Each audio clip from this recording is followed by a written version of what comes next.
The best are always the hardest to get.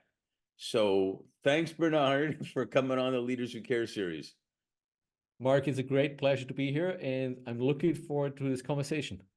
Yeah, me too. I think the last time I saw you in person was at World Economic Forum. I can't even remember which one, maybe a couple ago or something like that.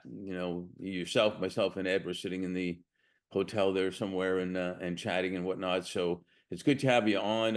And I'm excited about you sharing with everybody all the great stuff that you're doing. But let's start with, if you could briefly introduce yourself. Don't get into all the work yet, but where you're from originally, family, something you've never told anybody ever and you want to tell them now. That would be pretty cool. Stuff like that. Great. So my name is Bernhard Kowatsch. I'm Austrian, grew up in a rural part of Austria, actually studied then in Vienna and Paris, out of all the different places, and started my career in actually management consulting, building business for large companies. So okay, we'll get to the business part soon. Talk about you, family. Tell us a little bit about you. So, grew up in Austria. I guess the work and life has taken me abroad to lots of different places. Now I'm family with daughter. So living in Munich in Germany now, where work and home is. But it's also I guess work is everywhere across the globe. So which happens to then lead me to lots of different places in quite some parts of the year. No kidding.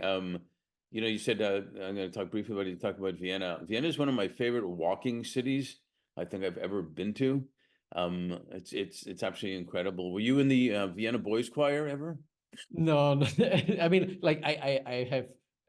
I've seen them on TV, but I've never actually listened to them in person. But yeah, it's there's lots of culture, of course. If you like classic culture and stuff like that in Vienna, it's still, as a country, it's I would say it's a Austria with about 8 million people. It's a very safe place. It's a very convenient place. Good universities, there's business, but there's of course a lot of innovation and also exciting problems across the world that are outside, that are in other places. Yeah, but the part I love the most, I did see the Vienna Boys Choir in person at the church, by the way, when I was Oh, there, wow. which was amazing. But the best part is walking around and stopping at cafes and the pastry. That really is the best part. So we'll get to that. But what were you talked about your daughter? What were you like as a kid? Were you building Legos? Were you playing sports, music? What were you like? I did like Legos a lot, did lots of music. I was doing mountain bike marathons in the later years of my youth, I guess. But I know, I guess up until when I actually graduated high school, people would have thought that I might become a professional pianist, which Wow. it turns out I did not become a professional pianist. Yes, I was also big into music at some point, which I still like to do as a hobby. But it's, I guess, as always in life, you have different choices that you're making, and for most part, I think taking them is also requires a leap of faith at times. Yeah, I started wondering when people told me I should play the trumpet every time I started singing. So it's because I would stop singing. But it sounds like, not to be a cute dad jokes, but it sounds like you've played the right keys, aka piano, and where you've gotten to and what you're doing right now. Your journey, if we start with education, you have 3 master's degrees around business. And if I can get them right, new venture development, international marketing, both at Vienna University, actually, and international management at HEC Paris. What were you envisioning at the time that then led you to Boston Consulting Group? No, I guess I was always excited, also, about, interestingly enough, about music, business, arts, but then also creating, actually creating business, working for creating something with impact was something that I found exciting. And that's probably one of the themes also behind the studies of I studied is more in the background of like also like investment banking, also management consulting. Like, so these were the types of aspects of like, you know, creating something that solves people's problems. And I always like the aspect of international, like an international perspective of the world, which is like beyond like your immediate like surrounding. And I think that led me to actually study what I studied. And you know, looking backwards, it seems like, you know, everything was kind of a laid out path, but like it's of course only when you look backwards. Yeah, it's never that laid out, is it? Type of thing, especially at that age. Was there an experience at BCG that intrigued you to join World Food Program? So I, you know, at BCG, I was actually building a lot of businesses for large scale companies like industrial goods companies, like large manufacturers, tech companies, and so on. And for the World Food Program, like you know, I was always passionate about, you know, impact in a broader sense, like also social impact, not limited to just doing good in quotation marks, Hmm. but I never quite knew even like how could I get engaged, because like, you know, I studied like more of the business side, like creating a lot of business for large scale companies, and I actually wasn't quite sure like how can that skill really make a difference for, you know, in the realm of social impact globally. And then I was active at BCG's social impact team, the sustainability team at the time as well, where but that was just nothing that I did for work, if you want. Like I created lots of new businesses. Right. And so I actually took a sabbatical, and then in that sabbatical joined the World Food Program. And that's where I built up the internal management consulting team. So I actually saw a job ad, which was roughly about what I thought, well, actually, that looks like I could be the perfect candidate for this. And turns out like the hiring managers felt the same way. I guess so. Yeah, it's amazing how the forks in the road and the things that happen, you kind of wonder, was this meant to be beforehand or what? And you make decisions. I was never supposed to I'm from Canada. I was never supposed to end up in the States. I turned down my dream job to work for a professional hockey team that I really wanted to do, to go work for us. So I call social profits now. I don't like the term nonprofit actually, so I call them social profits. So it's interesting how you go down these paths. And can you describe your early experience at where you were heading up the business innovation in Rome? What did that feel like early on with World Food Program? So at the time, I mean, it really was building up a team from, you know, scratch. Like, so the team didn't exist before. So in a way, it was as much trying to prove like that, you know, management consulting not only can make a difference, but also like having a team in like an internal management consulting team, what impact you can make. You know, you get people from outside the organization, like people with a management consulting background, infusing this like more of the private sector business thinking and knowledge and processes into like humanitarian response. And it was also interesting because like we had some very early results and interest.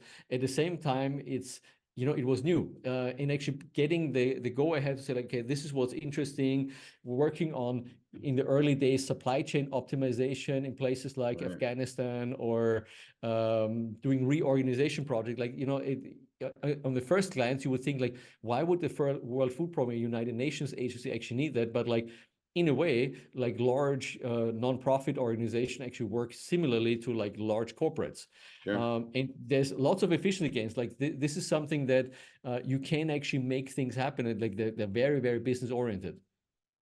Yeah, I love that. What did you learn that led you to co-found and be the managing director of Share the Meal then, which is a highly, congratulations, by the way, a highly successful initiative. So this was actually a very interesting moment when a friend and I, we realized that it only costs 80 cents to feed a child for a day for the World Food Program, like all costing, like including like overhead and everything. And at the time we were thinking is, this is crazy that, you know, there's not many people that actually know that it's so cheap.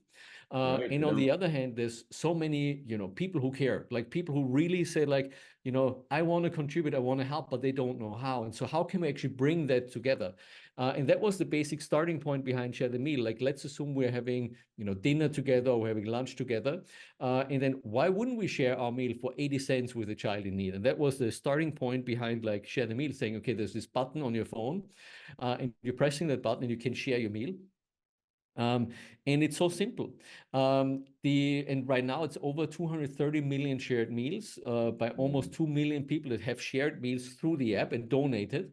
And that's where, it is exciting for me where, it's literally, you can download the app wherever you are, you can just share your meal.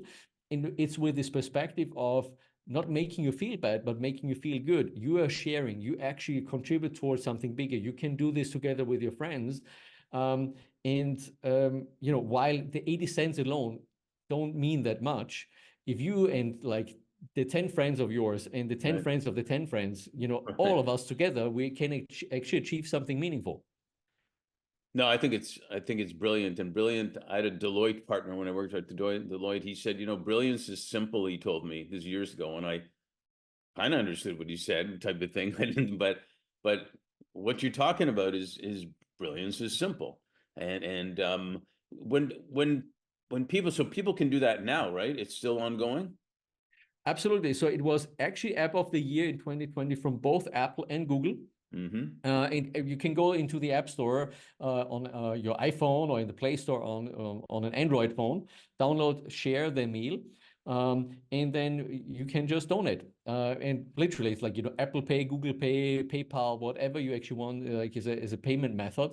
And I think that's part of the success here as well. Is like on the one hand, making it easy. So like it's easy for you to just do that. You can also do a subscription by now. But what's actually one of the reasons why a lot of people do that, you get feedback. You can actually see like, what's Right. actually happening. You can choose whether you want to support like, refugees in one country or people that are being displaced. Some of the current emergencies that you're seeing in the world, and whether that's then where you're saying like, okay, civilians in Gaza, people in Ukraine, people that are suffering from conflict and drought in Sudan. So like, you can actually choose where your money goes. And that's what I love about it. You're actually, it's not just, sharing 80 cents or $1.60 or whatnot. You can actually feel that you're making a difference. And I think that probably leads to them doing it again and again and again. I would think, especially individuals. No, and I think also to like because we can prove that the money actually reaches the people it's intended to, like, which is like why was I so excited about this? It was about this idea that because I've seen from inside the World Food Program that the money actually makes a difference for the people, and it's so cheap. So why couldn't we actually get more together? Now it's not replacing everybody else, but even like the 80 cents, $1.60, as you're saying, yeah, together we can actually have a significant amount of money that actually then does make a difference for like thousands, potentially hundreds of thousands, if not millions of people. Yeah, it's spectacular. How did you engage corporate leaders to invest and realize that their own economic impact and reputation is actually stronger by making a social and environmental impact? So I think it really depends. Sometimes it's like, individuals or leaders of organization that take an initiative. It might be somebody working in sustainability or in the foundation of a company, but it might also be like the CEO. And we've had CEOs of companies or startup founders that said like, as part of the corporate culture, they allow everybody of the team members every year to choose like their favorite charity and like donate to them, right? Like, and it's like, and I think this is a little bit like where there's an element there. It's not just about giving back and like doing good. It's also about like creating meaning for the employees. And I think that's an important factor where this meaning for the employees might be something that's even, harder to measure in the immediate fact, but it might even be something that's positive for your bottom line as a company.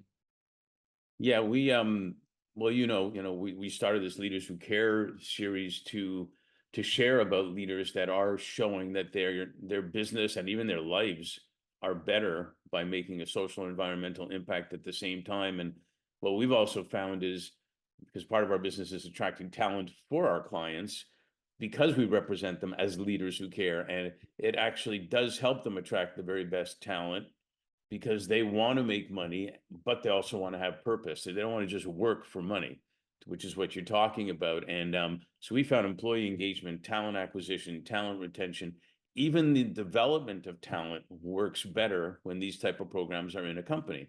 Have you seen that too? Yeah, I imagine like, and I think like, I guess people who engage with us would be the ones that actually think that way.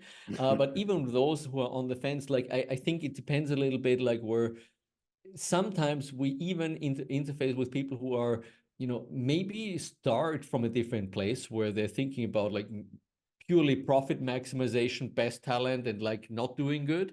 But like most people actually care. And I think, and specifically when you're thinking about like your team members, attracting new talent, specifically also younger people, I have to say it's rare to meet somebody who said like, well, I really don't care. Most of them actually do, and they're looking for ways how they can get engaged. Yeah, I agree. At the end of the day, talent-wise, people join people, they don't join a company. And there's a famous quote by Maya Angelou, who you probably heard of, is where she says, initially people will forget what you said, they'll forget what you've done, but they'll always remember how you made them feel. And when you're in an interview and that person made you feel good about the people at that company and working with them, it's priceless. No, exactly. And like I can only imagine like we're um specifically like if you think about the talent and that's out there like of people that want to actually do things, like I'm calling it like, I want to do get engaged with a cause and move something ahead. Sometimes that may be in the core product of the company where I say like, well, we're developing a product that's also like affordable for population groups that are maybe like not as fortunate, and like we make it affordable and we make it like accessible for people. But sometimes it might also be like something completely new, or giving back through like volunteering or something like that. You know what else we found? Because as you know, we've always had a relationship with you and World Food Program. We also found that how it impacts families. And when Joe or Jane come back home, there's two things that we find can happen. Oh my God, work sucks. I'm so tired. I'm going to sit on the sofa. Get me a beer. I know what you mean. Oh, yeah, but I've been home the whole day. Don't tell me about your problems, whatever. Or, hey, let's have dinner together. I want to tell you what the company did today. And we're probably, the business is going better because we're probably going to get bonuses. And tomorrow we're having this meeting about food security or share the meal or whatnot. And guess what? The kids hear both of those things when people come home. And that really is an enduring, sustainable method, if you will, of changing things. And it's so amazing to hear people that we put into companies or people in companies that are our clients talk about that and how much a difference it makes. I don't know if you get into that type of deep conversation, how it even goes back to the family of the employees of the company. I mean, often like also like with individuals where, they are saying like, let's say, corporate leaders that say like, I love share the meal. And then they're telling me stories about like how, their kids want to donate or share the meal with share the meal, but they actually look too small to actually donate yet. Right. And then they'll get the mom or dad to actually donate.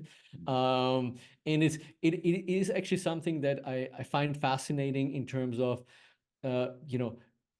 thinking about educating people or like showing them ways of how you can get engaged and actually change something, because Mhm. I do feel that a lot of people want to do things but then they don't know how, and Right. like opening up these opportunities like, sometimes it's like something very very localized, right? Like where I say like, hey, I want to get engaged in my local community, and help do something, but it's even like in the international space to actually be able to like to help in situations that you hear on the news where something really bad happens and you are able to actually make a positive contribution towards that, um, rather than just complain or rather than just sit there and say like, oh my, I don't know what to do. Like there's literally something you can do right now. I think that is very powerful also for individuals. And like people tell me this where it's like, it's in their teams or it's like even at home when they're having like, dinner conversations. Yeah, I've been finding it. part of the Leaders Who Care series is we've started, we've always interviewed youth, even 18 to 29, and we're still doing that a lot. But we've now started also with 8 to 18-year-olds.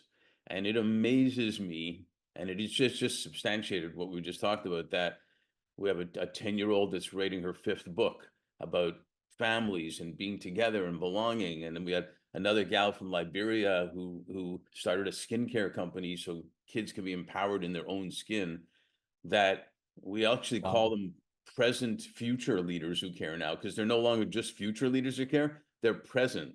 And so there's a lot of benefit all around by being involved in something like this. It's not new, but in the world we're in, it's so important that it keeps happening. And I want to segue a little bit into how technology gets involved in this and what you're doing in that realm. You know, they say, they say that the fourth industrial revolution is about tech, AI, virtual, etc. But the fifth has become more and more about humanity. And we focused on how impact and talent come together, like we're talking. That you advanced by creating and leading the UN's World Food Program Innovation Accelerator, which, correct me if I'm wrong, is the world's largest social impact startup accelerator, correct? It probably is. I mean, we're running a total of 20 social impact accelerator programs this year. So like I'm like, I guess by sheer number, it might be.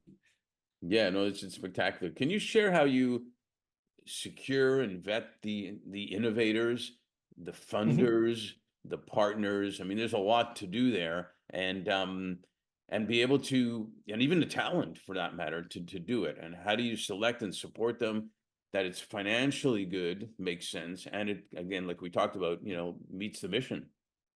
Absolutely. No, and look, we started essentially like from what we were just discussing about, like share the meal. Like starting share the meal was really hard. There weren't just that many accelerator programs or support infrastructures out there for social entrepreneurs or social impact startups in that case. And so that, you know, I got the opportunity to then actually start this for the World Food Program, doing exactly that, like what, you know, what people know from Y Combinator, from for-profit startup accelerators for global social impact. Starting off for the World Food Program, what we do is like we're actually looking for innovations globally, then typically invite these innovators or startups or companies to a 1-week training program we call Innovation Bootcamp, with a pitch event in front of investors. And then the best teams go into what we call sprint phase. They get up to $100,000 of grant funding, hands-on support to our team, and connections to World Food Program's field offices, and connections to partners. And we're actually running 20 of these types of programs this year, not just for WFP, but also for other global programs and partners. So like, for instance, for the Bill and Melinda Gates Foundation on primary healthcare vaccine delivery. We're running now an innovation accelerator program for the Adaptation Fund on climate adaptation, actually, where we're looking for innovation and startups right now. This is the types of programs. It's typically based on global competitions, like, you know, believing in open innovation. So like, it's not just, you know, people from the US or from Western Europe, but globally people and startups can apply. And then, yes, we do a rigorous, you know, vetting process. Like typically out of 100, out of 1,000 applications, we only select the 10 best. And that is hard. So there's, of course, oftentimes there's more than 10 great startups and innovations. And then it's just about then also like how much funding do we have? I think this is where I can only encourage others, like, you know, there's other entities, corporates, startup accelerators, venture capitalists, impact funds that are now active or getting more engaged. For me, there's a huge open playing field. Like, I think a lot more people need to get engaged. And you can make money and also have impact. We don't make money. We're full 100% nonprofit. Right. But so like we essentially get funded by, you know, governments, corporates, foundations, high net worth individuals that, you know, believe in the same logic of what I was just describing. So instead of, you can share, you know, like your meal, you can donate for emergency response. But, you know, a lot of investors or people from the tech world actually think, well, you know, as for a living, I invest into new things. So why don't I use my grant-making philanthropy also to say like, well, I want to invest into something like that we're building, and that will have a multiplier on its impact. Yeah, it's brilliant. And It's got to be so hard, there's so many, what's that expression about who knows how many Einsteins are in that country or this area or whatnot, and with the cure or the whatever, right? And if you just, like the young people I was talking about, if you just give them the opportunity, one step of the opportunity, they know how to take the next step, and they just go, and the impact can be spectacular. What happens with a particular one of the 10 when they start growing? Where does the plan, where does it take them to? So after the Accelerator program, we also have a scale-up enablement program, and most recently, we actually started our very first loan and guarantee fund with the UN Capital Development Fund. So like it's first time we actually providing loans and guarantees. Now, the startups or innovation, we're agnostic whether it's for-profit or non-profit typically. If you want, our vision is that they create impact at scale for the people. Some of the most vulnerable people who are hungry, or they make emergency response more efficient and effective. So it could be that some of these solutions become like, a vendor to the World Food Program, and we actually use the service for longer term. If it's a for-profit startup, they might also just create a sustainable business that keeps on growing. And there's different solutions there, where it's like one of the startups we've supported to expand in Latin America is called Nilus.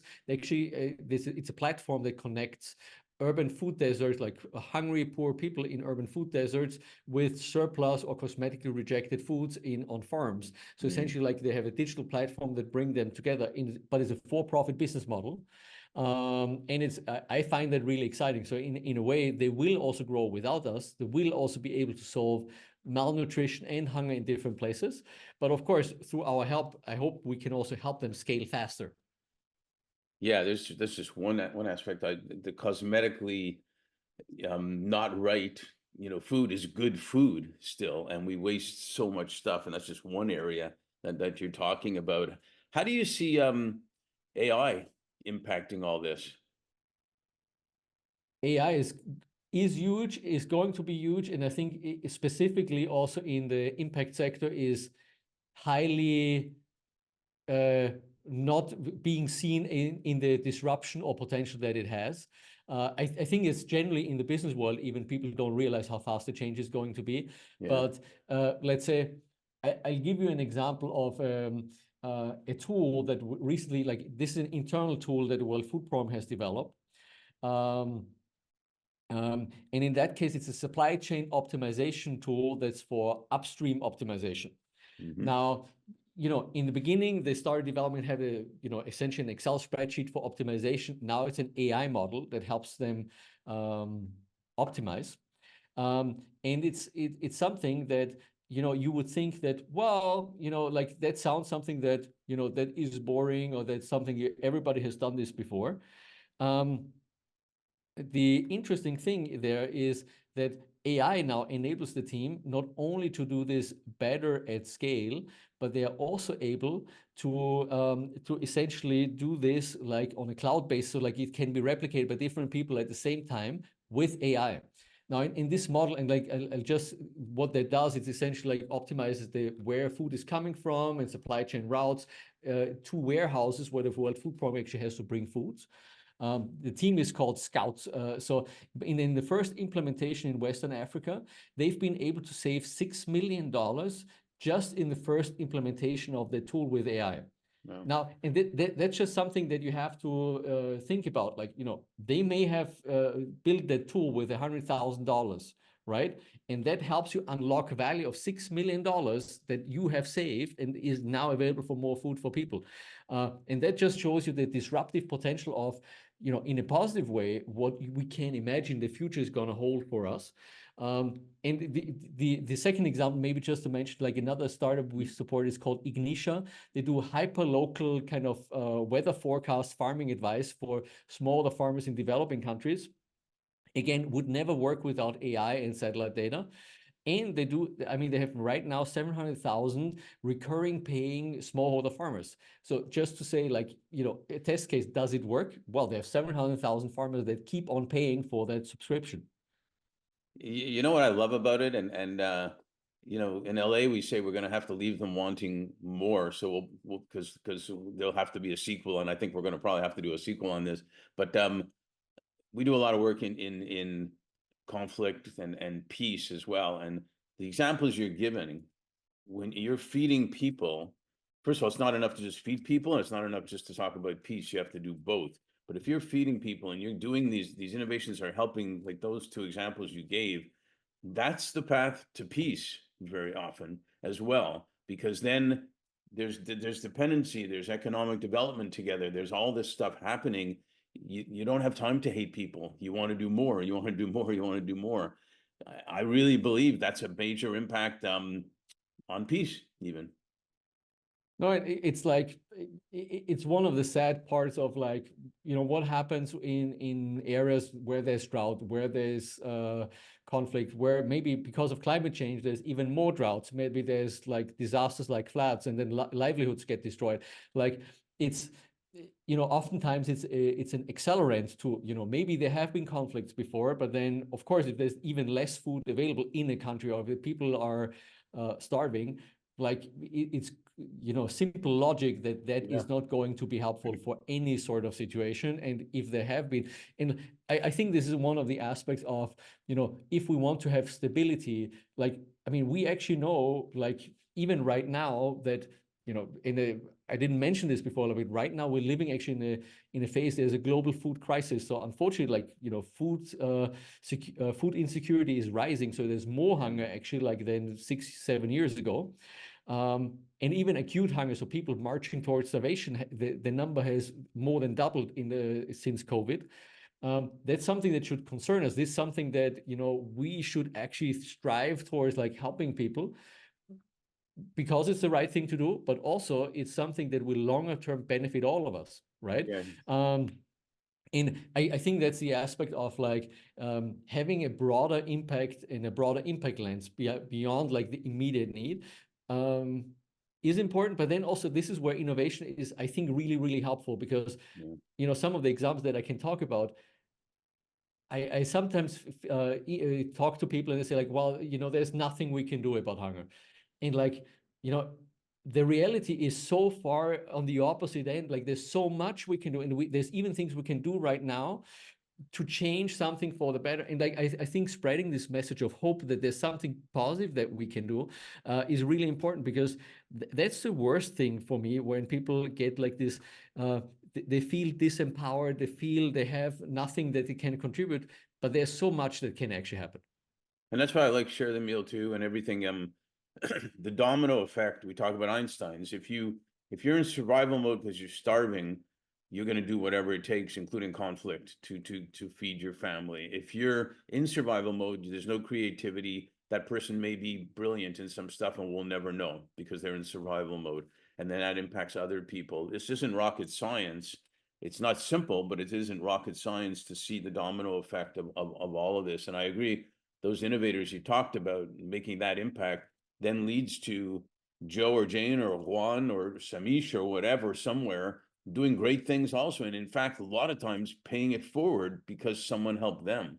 So it's an incredible message. And I have one last question on this part, even though I'd love to just keep talking, actually. But, you know, one client told me on, it was 2021. He said, you know, Mark, the year 2020 was like the year that flew by slowly.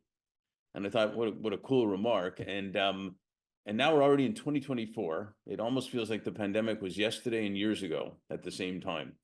What are you most grateful for, and what are you most hopeful for?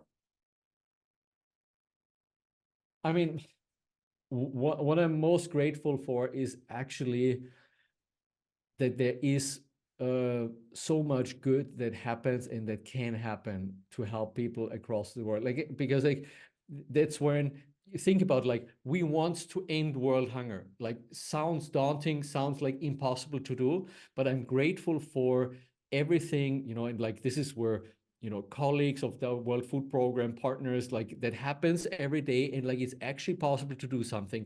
And I wouldn't be, I don't want to be like, you know, it's specifically like grateful is not even maybe the right word, but it's something that is deeply inspirational. That's for me. And so the second question, sorry, that was Was remind me. what are you most hopeful for?